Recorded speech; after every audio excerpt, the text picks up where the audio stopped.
اب اسراف کی اور بخل کی جو ڈیفینیشن ہے وہ کوئی یونیورسل ڈیفینیشن نہیں ہے. ہم اس طرح نہیں کہہ سکتے کہ $200 اسراف ہے اور $200 بخل ہے. ایک بندہ جو بہت زیادہ کماتا ہے، جس کی انکم لاکھوں میں ہے، اس کے لیے شاید 5,000 اسراف نہیں ہوگا، بخل ہوگا. ایک بندہ جو کماتا ہی 10,000 ہے یا 6,000 ہے، اس کے لیے 5,000 کیا ہوگا؟ اسراف ہوگا. اس کی کوئی یونیورسل ڈیفینیشن نہیں ہے، لیکن آپ کو خود پتہ ہوتا ہے کہ آپ کے مینز کتنے ہیں اور آپ نے کتنا سپینڈ کرنا ہے. اور دیکھیں کہ ہم اسراف کس طرح کرتے ہیں. شادیوں پہ دیکھیں، 5 10 دنوں تک ویڈنگز کی سیریز چل رہی ہوتی ہیں. لوگ کروڑوں روپے لگا دیتے ہیں فوٹوگرافرز کو ہائر کرنے میں، اسٹیج آرٹسٹ کو ہائر کرنے میں.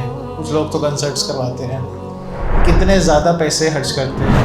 اپنے گھر کو اچھا بنانے میں کتنے پیسے خرچ کرتے ہیں.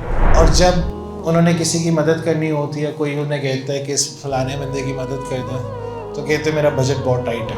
ساری جو ٹائٹنیس ہے وہ یاد آتی ہے جب عید الاضحیٰ پہ بکرا پرچیز کرنا ہو، گاؤ پرچیز کرنی ہو. جب آپ آئی فون 16 پرو لے رہے ہوتے ہیں تب آپ کو کچھ نہیں پتہ ہوتا کہ آپ کا بجٹ ٹائٹ ہے یا نہیں. اور جب آپ نے بزنس کلاس میں ٹریول کرنا ہوتا ہے، فارچونر میں ٹریول کرنا ہوتا ہے، اور سفائر سے جا کے کپڑے لینے ہوتے ہیں، تب آپ کا بجٹ بالکل ٹھیک ہوتا ہے. بڑی نارمل سی ایگزامپل ہے کہ ہماری تو ہم جس طرح کی سوسائٹی میں رہتے ہیں، یہاں پہ تو 20 25 40 ہزار کے لوگ ایک ٹائم کے ڈنرس کر لیتے ہیں. اور اگر آپ کے سامنے کوئی ایسا کیس آئے کہ اس بندے کی مدد کرنی ہے، تو کیا کہتے ہیں؟ سوری. اور آپ کو پتہ بھی ہوتا ہے کہ جینوئن کیس ہے، تو بندہ کہتا ہے سوری. جب بندہ مومن فوت ہوتا ہے تو 3 چیزیں ہی اس کے کام آتی ہیں، باقی سارے مال کیا ہو جاتے ہیں؟ بند ہو جاتے ہیں. پہلا کیا؟ وہ علم جو نفع مند ہو اور جو اس نے پھیلایا ہو.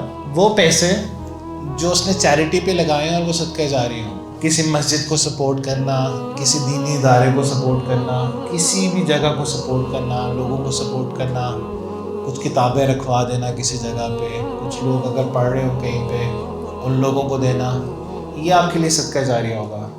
اور تیسرا، نیک صالح اولاد جو آپ کے لیے دعا کرے.